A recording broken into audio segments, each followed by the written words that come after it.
동생 시신에서 수면제. 자, 이 기자, 이게 우리 지난 월요일 날 방송을 했던 맞습니다. 사건 있잖아요. 예, 설명드렸던 사건입니다. 좀 설명 좀 다시 해주시죠. 네, 이 숨진 동생의 몸에서 수면제 성분이 검출이 됐습니다. 당시 이 형이 동생이 사라졌다, 직접장애 2급을 가진 동생이 사라졌다라고 이야기를 했는데 알고 보니 CCTV를 보니까 동생이 사라졌다라고 말한 시간 함께 있었어요. 그렇죠. 차를 타고 가는 모습이 영상에 다 찍혔는데 이 동생이 결국 이 한강에서 숨진 채 발견이 됐습니다. 그 이후에 부검이 진행됐는데 수면제 성분이 검출된 거죠. 이 경찰은 지난달 29일에 동생을 실종 신고했던 이 친형을 이 감금 혐의, 장애인 복지법 위반 혐의로 체포했고 구속영장을 신청했는데 지난 2일에 결국 구속영장이 발부됐습니다. 자, 이게 1차 부검 때는 말이죠. 사인을 알 수 없다, 뭐 이런 얘기가 있었어요. 그런데 지금 보니까 부검 결과 수면제 성분이 나왔다. 자, 교수님, 그리고 또 그 형이라는 사람이 수면제를 구입한 사실도 확인됐다면서요? 네, 그렇습니다. 이제 이 숨진 그 동생에 대해서 이번에는 정밀 부검을 했는데 거기에서 시신에서 수면제 성분이 검출됐습니다. 굉장히 결정적인 거죠. 그리고 이제 이 친형이 지인으로부터 다량의 수면제도 이제 구매를 했다는 사실도 확인됐고, 그리고 이제 또 중요한 것이 이 형의 휴대전화와 컴퓨터를 포렌식한 결과 거기에서 어떤 것들이 나왔냐면 마취, 수면 이런 단어들을 검색한 기록이 나왔어요. 그런데 이 형은 뭐 동생을 자기는 살해하지 않았다라고 혐의를 부인을 하고 있는데 상당히 합리적 의심이 가는 그런 상황입니다. 예.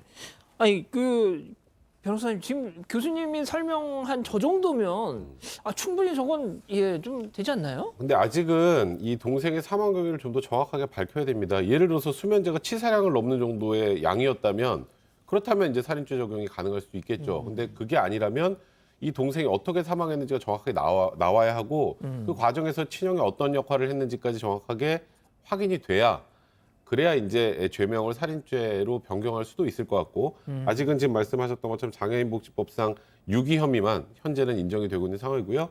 이거는 수사를 통해서 지금 아직까지 맞추지 못한 퍼즐들이 좀 맞춰져야 죄명이 정확하게 변경될 수 있을 것 같습니다.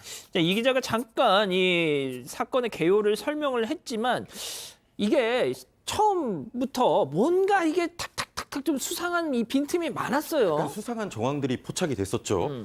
서울 중구에 사는 이 씨는 지난달 28일 오전 2시 50분쯤 영화관에 간다면서 전날 자전거를 타고 집에 나선 동생이 귀가하지 않고 있다고 경찰에 신고를 했었는데 경찰이 실종자 추적에 나섰는데요. 이 씨의 진술에서 이 거짓말을 발견을 했습니다.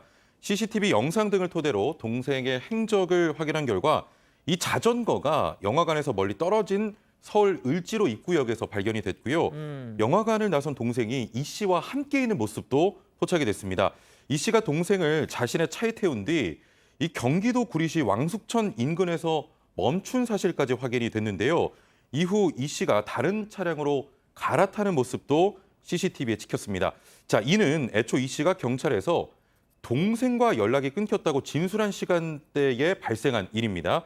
이에 경찰은 이튿날 이 씨를 긴급 체포했고 같은 날 오후 동생은 강동대교 북단 한강에서 숨진 채 발견이 됐습니다. 그러니까요. 자, 교수님, 이게 결국 부모가 남긴 유산, 이게 또 약간 이런저런 또 의심을 하게 되는 단서 아닙니까? 지금은 이제 그렇게밖에 볼 수가 없는 것이 4년 전에 이제 그 형제의 부모가 교통사고로 이제 사망을 하게 되는데 이 부모가 남긴 그 당시에 그 재산이 한 40억 정도 되는 거죠. 그렇게 된다면 이 형하고 동생이 둘이가 이제 나눠서 가지면 되는데 문제가 뭐냐면 바로 이 동생이 지적 장애를 갖고 있어요. 그래서 이제 삼촌이 동생의 법적 대리인으로 위임이 된 상태인데 그런데 이제 이 이후에 이 형과 이 삼촌 간에 있어서 재산 분할 소송이 있어가지고 그 소송 때문에 이 형하고 삼촌과의 관계는 상당히 지금 좋지 않은 틀어져 있는 그런 상태로 되어 있습니다. 자, 변호사님, 이제 동생은 안타깝지만 사망한 채로 발견이 됐습니다. 형은 구속됐어요. 또 이 수사 진행 상황에 따라서 진짜 더 혐의가 커질 수도 있고 그렇게 해서 진짜 영영 이 밖으로 나오지 못하게 된다. 그럼 이 부모가 남긴 40억의 유산은 어디로 가는 걸까요? 또는 뭐 친형이 구속된다고 하더라도 구속돼서 뭐 살인죄가 인정돼서 형을 오래 산다고 하더라도 그것 때문에 부모를 직접 살해한 게 아니라면 그럼 상속 결격은 아니니까 본인의 상속분을 받을 수 있는 거예요. 근데 이제 문제는 동생이 사망했죠. 예. 그럼 동생이 받아야 될 상속분은 또 누군가가 상속을 해야 그렇죠. 되잖아요. 예. 그죠? 그러니까 이거는 재산 분할 문제가 아니라 이제 동생 재산의 상속 문제가 또 생기는데 이 경우에 지금 뭐 자녀도 없고 예. 부모도 없고 형과 그다음에 같이 형이 살았다는- 만약에 지금 죄명이 살인죄로 변경이 된다면 상속 결격자가 됩니다. 그럼 형은 또 동생 몫을 못 받아요. 아하. 그럼 그 다음부터는 삼촌, 사촌으로 넘어가는 거거든요. 그러니까 이제 동생의 재산이 또 어디로 가야 되는지가 앞으로 또 이 논란이 될 가능성이 분명히 있는 상황입니다. 예.